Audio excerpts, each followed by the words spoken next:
Assalamualaikum warahmatullahi wabarakatuh. Perkenalkan, nama saya Mi Ayu Karisma Zahra dari kelas SI 2D. Di sini saya akan menjelaskan apa saja perangkat keras pada komputer. Perangkat keras pada casing. Di sini ada Central Processing Unit atau CPU. CPU ini adalah komponen perangkat keras utama atau otak dari perangkat komputasi. Ada berupa komputer, laptop, smartphone, dan yang berfungsi memproses data, menjalankan instruksi, dan mengelola perintah dari sistem operasi maupun aplikasi. Kemudian ada memori. Memori ialah tempat penyimpanan data sementara yang digunakan laptop saat sedang beroperasi. Ini berfungsi sebagai meja kerja bagi prosesor.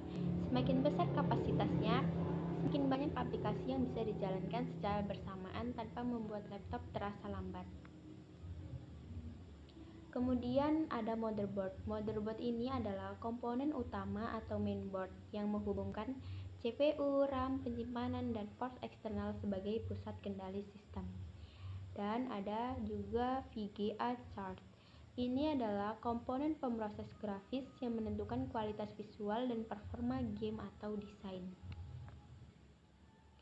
Yang terakhir dari casing komputer ada sound card.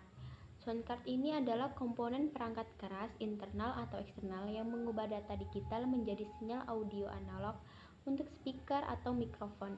Ini penting untuk meningkatkan kualitas suara, menambah lubang jack 3,5 mm yang rusak atau kurang, serta mendukung kebutuhan recording atau live streaming. Masuk ke media penyimpanan data pada internal storage. Di sini ada RAM atau Random Access Memory. RAM ini adalah memori penyimpanan sementara berkecepatan tinggi yang digunakan CPU untuk menjalankan aplikasi dan data aktif. RAM sering disebut meja kerja karena menyimpan data yang sedang diproses dan data akan hilang saat laptop dimatikan. Kemudian ada ROM atau Read Only Memory. ROM ini adalah jenis penyimpanan non-volatil yang menyimpan data secara permanen seperti firmware, BIOS, atau UEFI yang tidak hilang saat perangkat dimatikan. Ini krusial atau proses booting inisialisasi perangkat keras dan keamanan sistem. Kemudian masuk ke external storage. Di sini ada disket. Disket ini adalah media penyimpanan data magnetis portable berbentuk cakram tipis dan lentur yang dibungkus plastik persegi. Populer pada 1970-an hingga 1990-an. Ukuran standarnya adalah 3,12 inci dengan kapasitas tertentu. Kemudian ada VCD. VCD ini adalah format digital standar untuk menyimpan video pada cakram padat atau compact disc berukuran 120 mm, populer pada akhir 1990-an hingga awal 2000-an. Kemudian ada DVD. DVD ini adalah format penyimpanan data cakram optik yang diluncurkan pada 1996. Dirancang menggantikan kaset VHS dan CD dengan kapasitas 4,7 GB hingga 8,5 GB dual layer.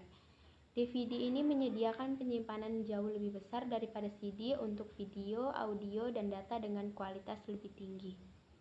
Dan di sini juga ada hard disk. Hard disk ini adalah perangkat penyimpanan data non-volatil pada komputer untuk menyimpan sistem operasi, aplikasi, dan file berupa dokumen, video, atau foto.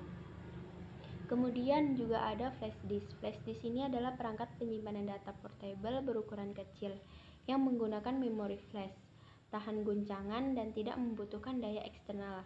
Kapasitasnya bervariasi dari 8 GB hingga 1 TB atau bisa juga lebih. Kemudian masuk ke alat input. Alat input ada berupa keyboard. Keyboard ini adalah perangkat keras input atau input pada device atau laptop yang berfungsi memasukkan data berupa huruf, angka, simbol, serta perintah khusus. Dan di sebelah keyboard juga ada mouse. Mouse ini adalah perangkat penunjuk eksternal yang memberikan kontrol presisi dan responsif. Sering kali lebih unggul daripada touchpad bawaan untuk bekerja atau bermain game. Dan ada juga perangkat multimedia, perangkat keras dan lunak yang digunakan untuk membuat, memproses, dan menampilkan konten berbasis audio, visual, dan interaktif. Contoh utamanya meliputi proyektor, layar interaktif, speaker, kamera digital, mikrofon, komputer atau laptop, serta perangkat VR atau AR untuk kebutuhan presentasi, hiburan, dan produksi konten. Kemudian ada juga scanner. Scanner ini adalah perangkat atau aplikasi untuk mendigitalkan dokumen fisik menjadi file digital berupa PDF atau JPG di laptop. Cara termudah adalah menggunakan aplikasi bawaan Windows Fax and Scan atau Windows Scan. Di sini juga ada alat output. Alat output itu ada juga berupa monitor. Monitor ini adalah solusi ideal untuk meningkatkan produktivitas dan kenyamanan visual bagi para penggunanya. Kemudian ada printer.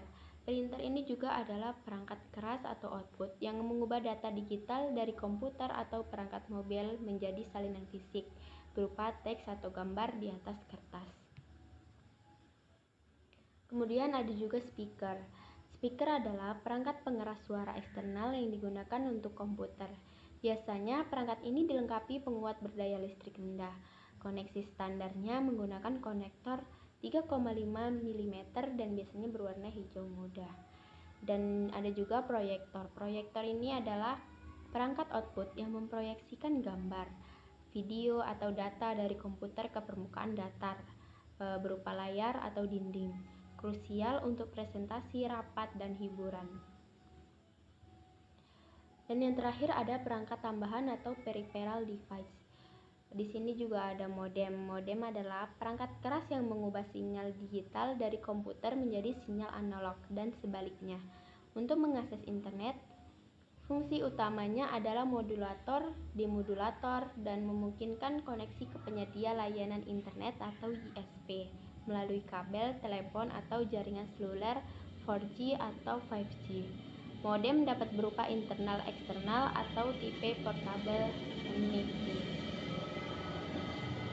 Dan di sini juga ada network card atau kartu jaringan, perangkat keras yang menghubungkan komputer ke jaringan LAN atau internet, baik melalui kabel maupun nirkabel. Ini bertindak sebagai antarmuka fisik, sering terintegrasi pada motherboard atau sebagai kartu tambahan CCLE atau USB. Ini memungkinkan pertukaran data berkecepatan tinggi. Sekian presentasi dari saya. Wassalamualaikum warahmatullahi wabarakatuh.